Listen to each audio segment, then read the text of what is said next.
Hi, you're listening to Good Book, the podcast where we look at books that have won awards and talk about them and give you an idea of whether you might want to read them or maybe skip them. My name's Sam, and this is my cousin Nick. Hello. How's it going? We're here for the first time. I'm excited. I'm so excited. I'm so excited to be here. Give you a little background. Me and Nick, we have a lot of shared interests in books. We've really connected over reading, and especially a certain large fantasy series that I'm sure we'll discuss at some point by Stephen Erickson. Yeah, I think so. So this is kind of an excuse just for us to have a little book club and read books together. But we also wanted to bring the books to you and share our thoughts with you all. Kindly readers. Yeah, I'm pumped, man. Like you said, I mean, I feel like we're talking about books every day for years now. And and this, I think, is going to help us also just like find some new books and get out of our comfort zone a little bit, which I think already just in today's episode, we've already done. Yeah, right from the start, right? Like every book we have picked for this is something I would never just pick up on my own. Yeah. All right. So let's give the audience one little tidbit of information about ourselves. My question for you, Nick, is what's the best thing you've read this year outside of the books that we've picked for this podcast? It's a hard choice. Read a lot of really good stuff, but in the spirit of keeping us on a tempo here, I'm going to resist the urge to do any honorable mentions. And I'm going to say Boulder by Ava Baltazar, which is, it's a short book. She's a poet.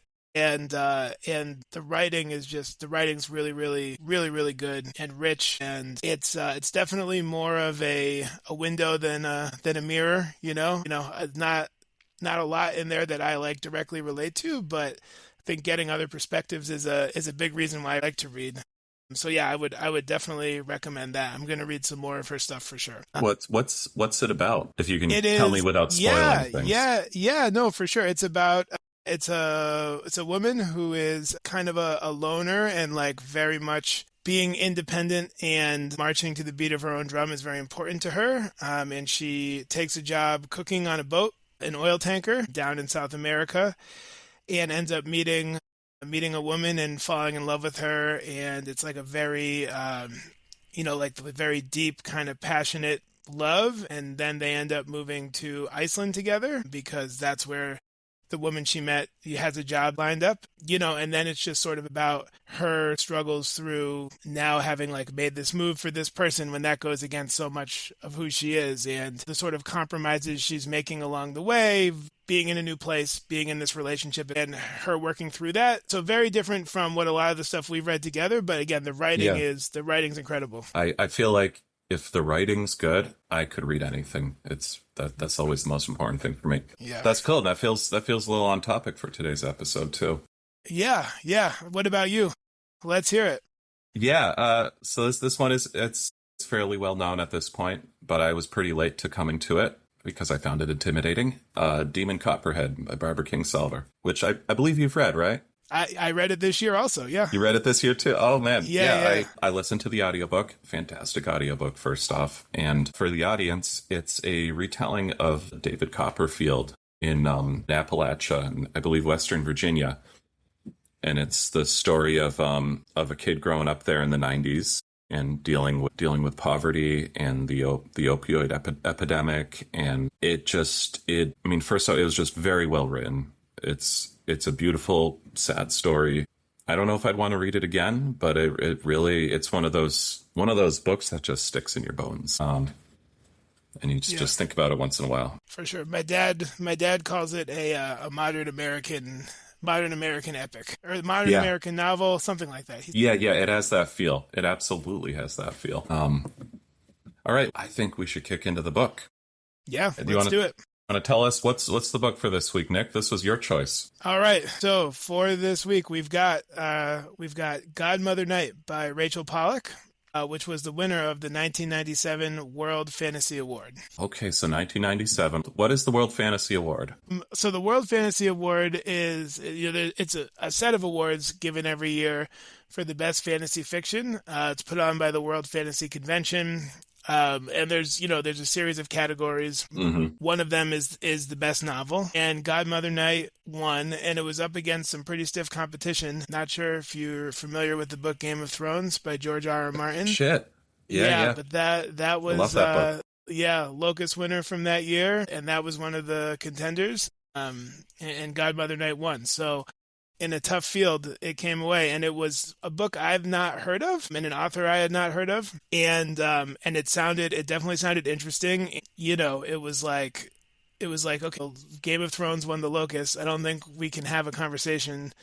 It's going to add a lot of value to the discussion about Game of Thrones. Yeah. Yeah, Blue Mars by Kim Stanley Robinson also came out that year and won the Hugo, but like that's the third book in that series, and that Mars series by Kim Stanley Robinson also has a pretty big following. So yeah, Yeah, and that's then a I classic. looked at the Booker, the Pulitzer, and stuff, but Godmother Night was just like calling to me and sounded really interesting, and so that's what we went with. And so that again, like we said, like hopefully not only bringing listeners some value and like unearthing some real great books, but I think for us, like this is just the start of books we wouldn't have read otherwise. Yeah, 100%. That's what I think you made a great choice here. We want to present you, the audience, with books you might not have heard of off the shelf, but are also worth your time. Okay, before we get any further, I want to hear your one sentence review of this book. Okay, this is less of a review and just more of like a laying it out there. So I've Yeah, got lay it on me. This can be whatever you want.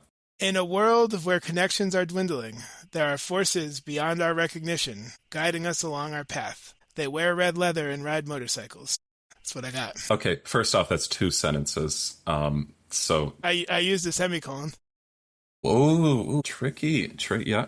Well, Yeah, that's yeah, what yeah, I yeah. should Yep. expect from an English teacher. Now I feel shown up because that's a little better than mine. Mine is it's a rich story about love, loss, and cool ladies on motorcycles.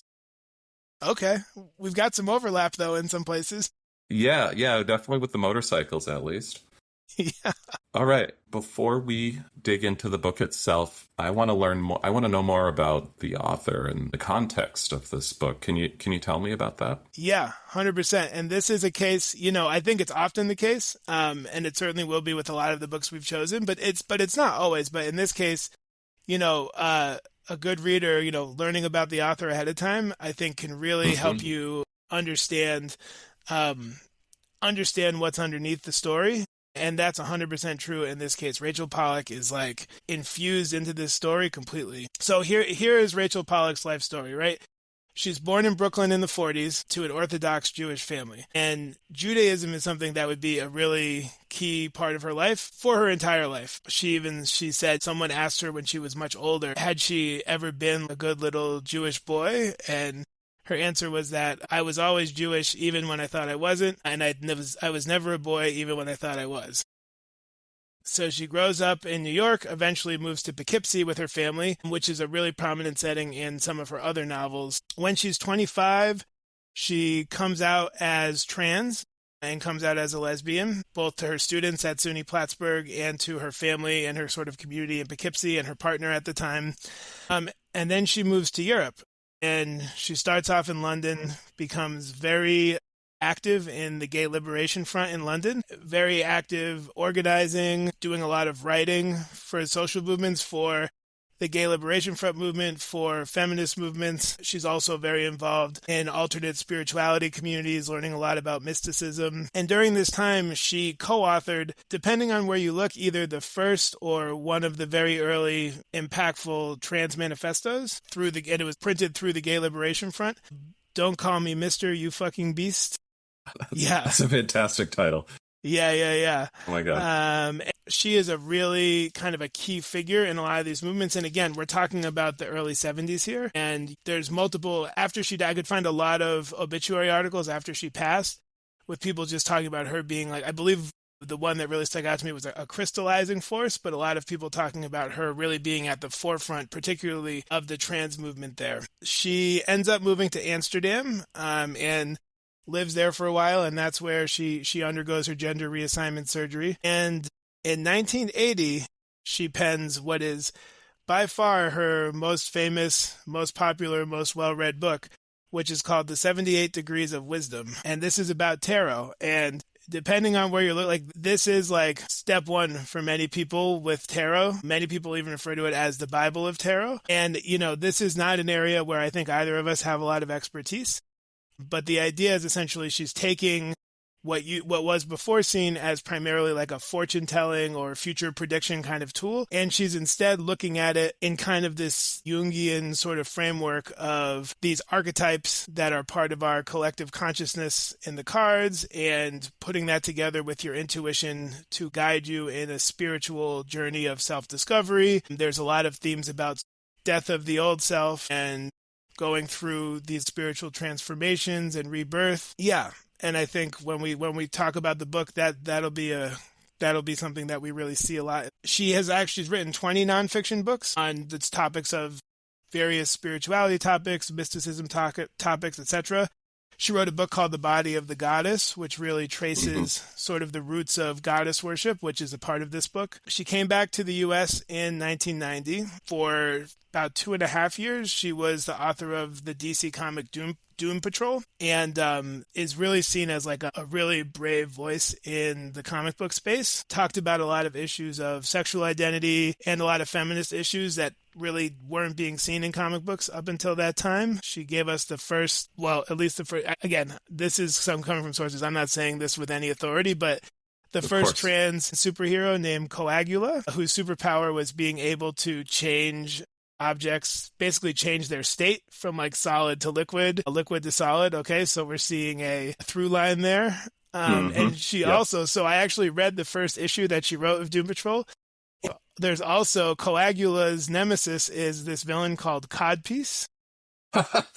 And he has just a giant like rocket launcher coming out of his crotch that fires all kinds of things. And yeah, it's really funny to read, and obviously it's just like dripping with social commentary. You must have great core strength. Yeah. And she's also a very accomplished fiction writer. In 1988, she published Unquenchable Fire, which is a fantasy novel that does take place in Poughkeepsie. That won the Arthur C. Clarke Award in 1989. Its sequel, Temporary Agency, she published in 94. That was nominated for the 95 Nebula. And then in 1996, she published Godmother Night, which won the 97 World Fantasy Award. And in the case of Unquenchable Fire and Godmother Night, they both were already out of print by the time they won the award less than a year later. And in her, it was mentioned mostly in her obituary for The Guardian, but I saw it a few other places where Godmother Night came out of print and they said that they wouldn't be printing any more of her books and no reason was given. And it's interesting because in the spiritual realm, her books are still very popular, very well read. People buy a lot of copies. But yeah, all of her fiction's out of print. That's insane because I really like this book. Yeah, same. And it deserves to be read. Yeah, and I think we'll get to how you can find it later, at least this one you can find it. A couple other notes I know this person is out of favor at the moment for good reason, but she had a very close relationship with Neil Gaiman. He interviewed her in the mid-'80s, and they became quite close, and he often consulted her for some tarot elements of his stories. And I haven't actually read American Gods, but a lot of people have said that they feel like, whether or not we want to say influence from her, but it was written after all of her books, but you could definitely see like elements of their relationship in that book. I read American Gods. I've read it a few times. It was a pretty formative book for me in my fantasy adventure, and I can absolutely agree with that. There's a similar feel in the book and a similar sort of magical realism and blending of reality and fantasy. Yeah, and he told the story. It showed up again in a lot of obituaries, and I heard him actually tell it on a podcast. They were close friends, again, mid-'80s, early 90s, and in his mind, she's someone he knows well, but maybe not like well-known in the general public. For some project he was working on, she said, we need to find a tarot deck that really works for you. And so she took him to a mystic shop, a shop where they sell tarot and crystal balls and all that kind of stuff. And he said it was like thinking you're friends with a street performer and then finding out that they're Elvis Costello. And he said as soon as they walked in, everyone like was losing their minds and wanting her autograph and all this stuff. So she's really, I think probably least well known as a novelist. I think her run on Doom Patrol, when I looked her up, and especially like I'm looking for podcast sources, articles, there is a ton of stuff on her tarot work. There is much less, but still much more than her as a novelist about her comic book work. And then, her as a novelist is sort of always sort of just thrown in there, even though she won these pretty prestigious book awards. Wow. I mean, that says a lot because these are some of the highest awards you can get. Yeah.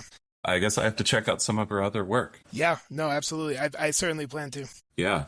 Wow. And so 1996, 97, what was happening when this book came out?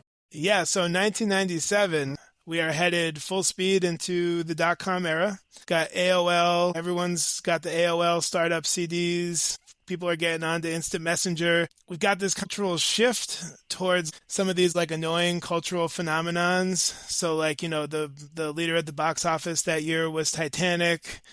And, the Grammy for Best Album was Celine Dion.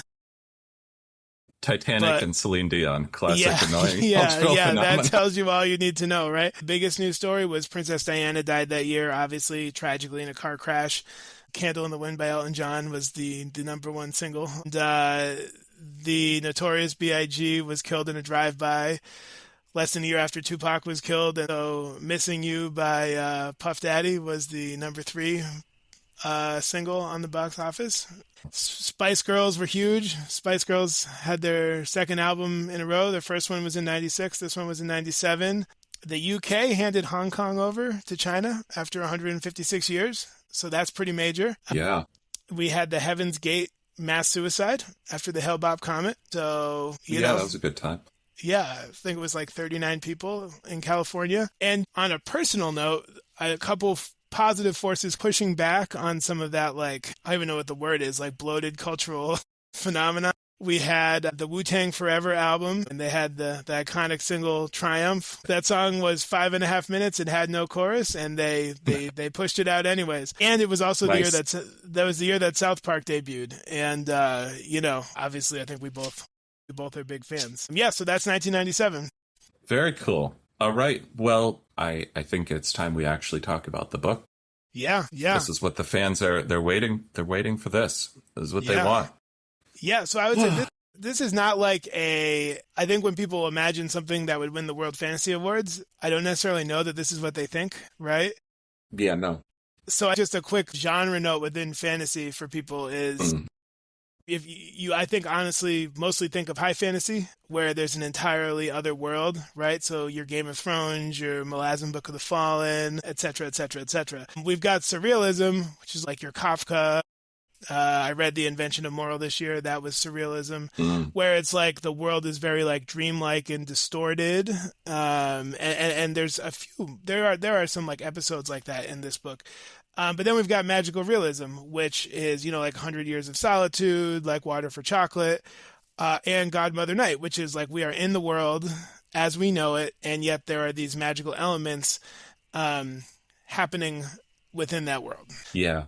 Yeah, no, there's a quote from, I think it was a Catholic thinker, Pierre Teilhard de Chardin, and listeners, correct me if I'm wrong, I believe he said that the world is transparent and the divine is shining through it all the time. And that's how magical realism feels to me. There's no gap between reality and fantasy. It's right. They're both existing simultaneously, and you can transition between them seamlessly. Yeah, 100%. And how did that work for you?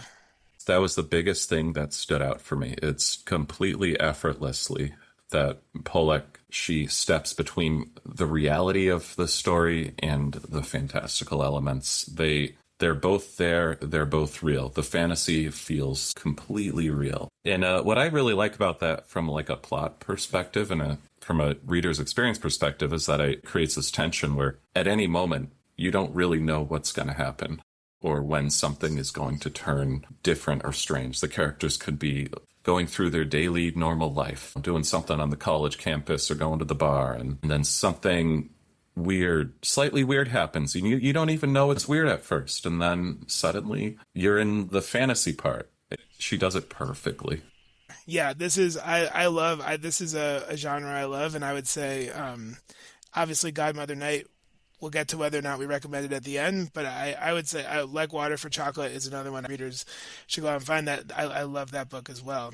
Yeah, so this takes place in our world on the back of a turtle, we're told, which obvious reference to Turtle Island. So we're talking about the United States. I don't know if you felt differently, but I read the main settings as New York City, Madison, Wisconsin, although I could be wrong about that one, and then maybe Northern California near the end. Yeah, that could ring true to me. When I think about how it was actually described, it could be totally be New York City. I think I was picturing something smaller. Yeah. To be clear, she never actually tells you where you are. She says a city on a river by the ocean. Yeah. Yep. Something like that. Yep. She's vague enough, and I think that creates an everywhere quality. This story could happen anywhere. Yeah, no, totally. And I think that the sort of narrative voice of this story feels like one from a much older time. Or maybe from like all of the times, And so I think there's something there where it's like, this, to us, this land is like New York City right now, but like it feels like to this narrative voice, it's just like this place. It's describing where it is, but like it's maybe been like lots of different things from that perspective. Yeah. And as we've said, it's a world where, the natural and the mystical are all layered on each other, sort of.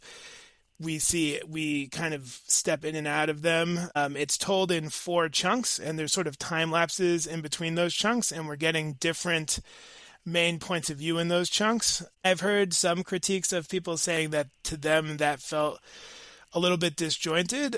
I didn't necessarily feel that way. It felt very intentional. It feels to me like it's supposed to sort of be like a myth or a fairy tale. I know Pollack was influenced by the Brothers Grimm, and it almost felt like installments like you would get in like a fairy tale book, if that makes sense. Yes, it had that kind of myth fairy tale quality, including some of the decisions the characters were faced with and the consequences, I'd say. I'm just thinking about that now. You're totally right. Yeah, it was episodic, but these stories were very interwoven, and they then connected, and it was a very gestalt experience where it built into something bigger. Yeah, 100%. I mean, and it's a spiral narrative structure, so we're sort of coming back in these stories to the same places and the same symbols and these same sort of junctions, and each time often from another perspective and with us knowing more, and the layers of meaning grow for us each time. Yes. And so I think get repetition. Yeah, so I think that also really works in sort of the way it's broken up. Yeah, and at the core of all this is this magical figure, Mother Night, who is, I guess sort of like an inversion of the classic Godmother trope in that she wears cool clothes, she drives a red sports car or a red motorcycle, or she's being driven around in a limo, and her helpers are these women who wear red leather jackets. She wears basketball sneakers, and she's the embodiment of death, which is just not what you usually get with the fairy godmother. I loved that twist. She was really fun, and very complex character that I think took the whole book and maybe more to really understand. Yeah, and I think there's a lot to unpack with her. We're going to do a spoiler cast for all of these episodes, and we can sort of get into more of the specifics there. But a couple things that just stood out to me about it that I think were interesting. One, I really do feel like given that we're getting the perspective of, to me, of like a voice that has known this area for all time, it almost feels like this very sort of like sad vibe of like connections are being lost, whether it's like there's the connection to the land, right? Like we hear a lot about the way that the river is being poisoned, and we hear a lot about, like how the overfishing, and we're hearing a lot of like a connection to Mother Earth, but then also we hear about the connection between people. Like we hear about winter is coming, and now like, the poor people who were living outside are now going into shelters. We hear about, the bus stop where like now there's this like barrier up, and now all these people are outside. And there's this like real idea to me of, as the society evolves, these connections are being lost. And I think we also learned that a big part of that is a lack of connections with our ancestors. And, Mother Night says that that people used to talk with the dead and that we've Yeah. forgotten how now. And that to me was like kind of a very poignant kind of storyline there. Yeah, so it was just interesting to me because it's a book about so much spirituality and it's a world where there's tons of it. I mean, like there's, at one point they find some coins and they just go roll them on the I Ching. And there's one point on a plane where you see people doing all of these different prayer rituals. But at the same time, we're getting this picture of this connection between people that's sort of deteriorating. Hadn't put all that together, but you're absolutely right. And it goes more personal than that in ways I don't want to talk about on the non-spoiler podcast. Too. That's a big theme of the book. Yeah. And that definitely feels like it's connected to Rachel Pollack's, her background and her beliefs and experience. I mean, from everything you've told me about her history and her life, this book very much takes a lot of that and builds it into this synthesis. Yeah. Yeah, absolutely. I absolutely see that. Yeah. I would like to ask you about what you thought about the writing itself. I know we both like good writing, good prose. Yeah. How did you feel about that?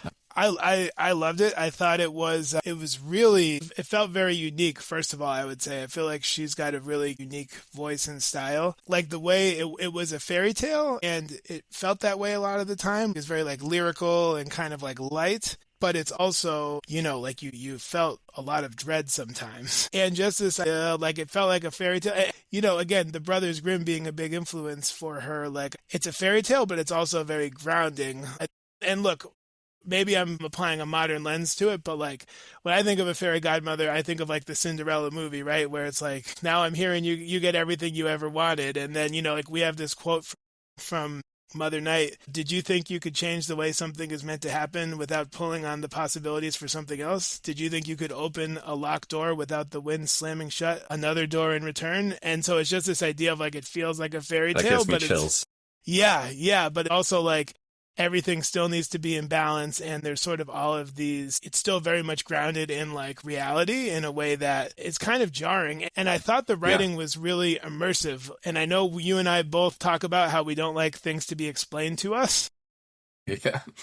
And I felt like there were some really poignant moments where I don't think any actual emotion words were used. Like, there's a moment of self-discovery very close to the beginning where I was in a waiting room reading it and I was almost tearing up a little bit. But there was nothing of her telling me about the emotion of that scene. It was just the way it was written. And I'm thinking about another moment with one of the main characters and their father-in-law, and there was a very poignant moment happening in a hospital. And I thought the same thing then. Like, I was like, wow, this is a really nice and heavy moment, but like, again, she doesn't need to tell me that. It's just the way it's written in the dialogue. You really feel it. You really feel everything in this without her having to describe it to you at all. No, you're absolutely right. Because this book hit me very hard emotionally. It's a very rich, deep book about love and loss and grief and mortality. But the characters, you see them experience emotions. You see what they do.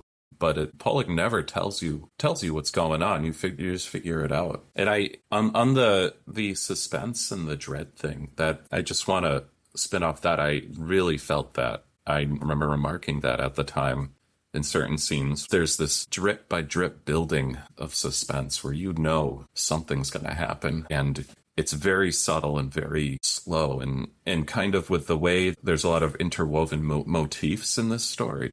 You start to recognize things that are built towards that.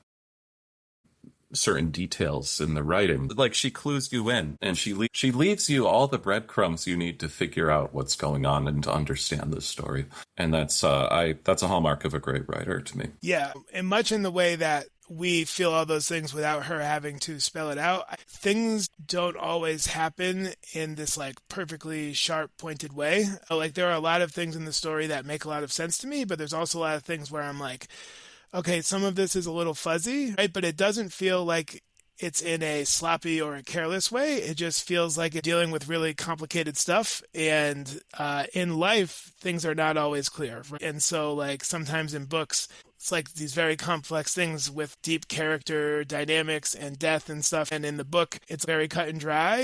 And that is, things are never that way. Yeah. And so That's true. there's a lot of it where like I feel a certain way and I know from the way it's written and my emotions and I can intuit like for the most part how this all was, but like, you never have the full picture. And again, that doesn't always work for me when it feels just sloppy, but in this case it did work well for me. Yeah, 100%. You never quite get the full picture. And in fact, I think we both had to do a little research after the fact to try to Yeah, understand well, it's parts of hard this because book. there's like literally nothing out there, but it's like nobody's ever Yes, read this freaking book before.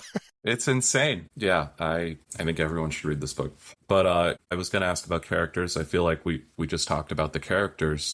But despite there's not a lot of telling of emotions, I really felt like they had a very rich interior life.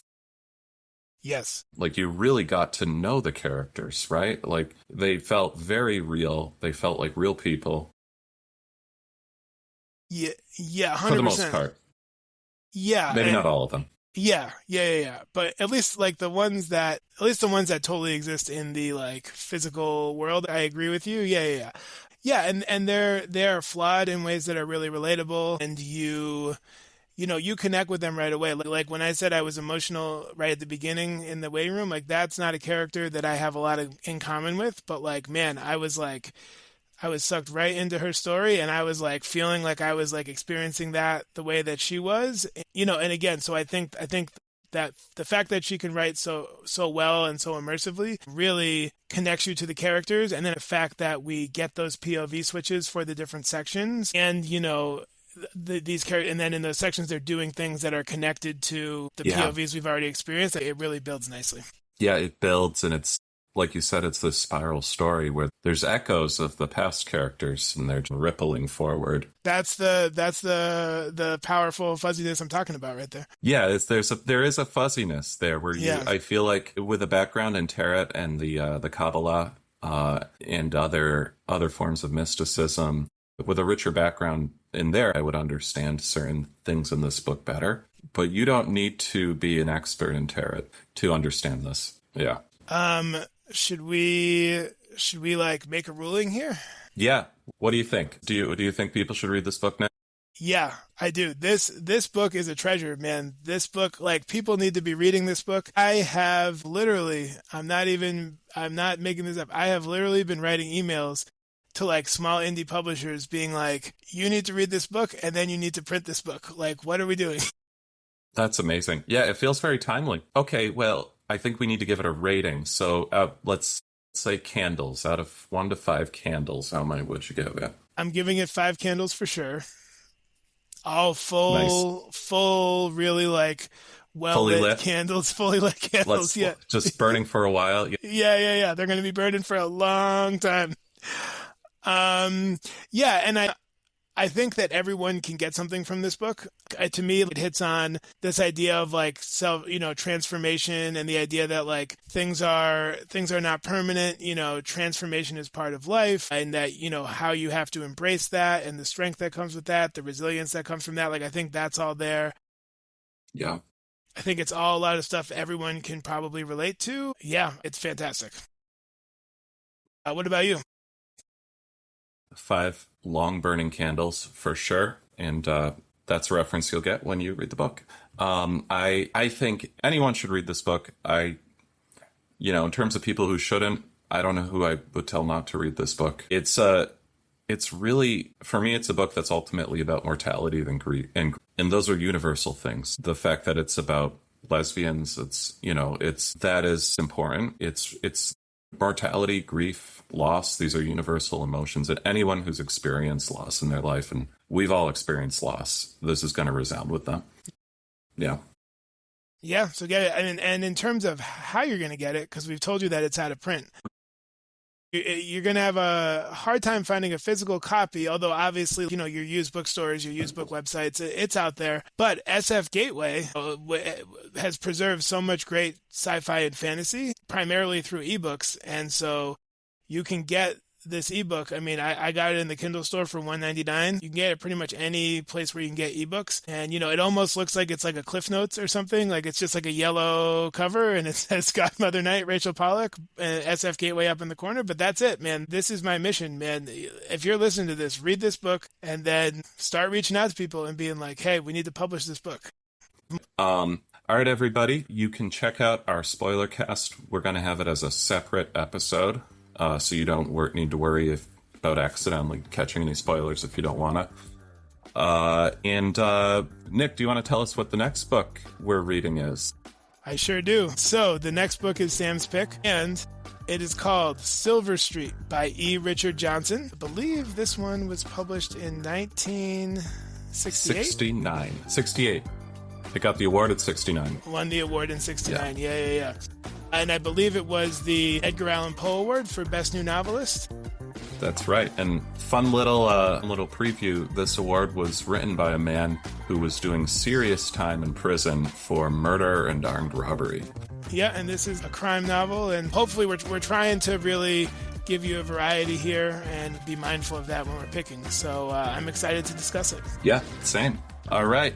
Thank you all. Have a good... I don't need to say that. How do you end a podcast? Thanks, everybody. See you next time. Thanks for listening.